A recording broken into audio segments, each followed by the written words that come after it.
The team of international police officers from the Netherlands and Australia had been due to visit the crash site Sunday, but they were confined to their hotel in the regional capital Donetsk, explains monitor Alexander Hoog of the Organisation for Security and Cooperation in Europe. The site itself appears to be not safe. We will not risk our unarmed civilian observer mission to deploy to a site where we can't control the risk to a degree where we are confident that we have it at the level where it is acceptable.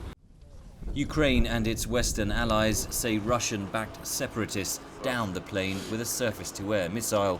The rebels and Moscow deny involvement.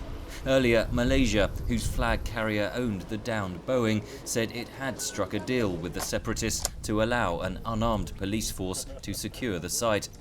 Australia's Prime Minister explained his country's role in the policing mission. Our whole and sole purpose is to claim our dead and bring them home as quickly as we can, and that is what this next phase of Operation Bring Them Home is all about. That operation is complicated further as fighting intensifies between Ukrainian government forces and pro-Russian rebels. Ukraine's army appears to have gained momentum, retaking control of territory from the pro-Russia separatists. These were the scenes in the town of Lysychansk after days of heavy fighting ended with victory for Kyiv forces, backed by volunteer fighters from the so-called Donbass Battalion. Local residents are becoming weary of the conflict. I can only buy soap now. Nothing works. There is no electricity. Banks are closed. The fighting is edging closer to the center of the key city of Donetsk. It has been under the control of rebel forces since March.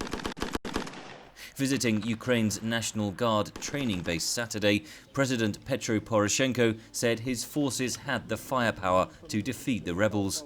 Українська армія, українські збройні сили, Українська національна гвардія. The Ukrainian army has been reborn in these last 2 months, and today we can confirm that the soldiers are liberators who are freeing Ukrainian cities and villages from occupation.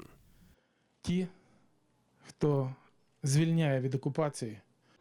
In the midst of the conflict, teams of investigators are trying to forensically piece together the final moments of Flight MH17, but their progress is frustratingly slow. Henry Ridgwell for VOA News, Kyiv.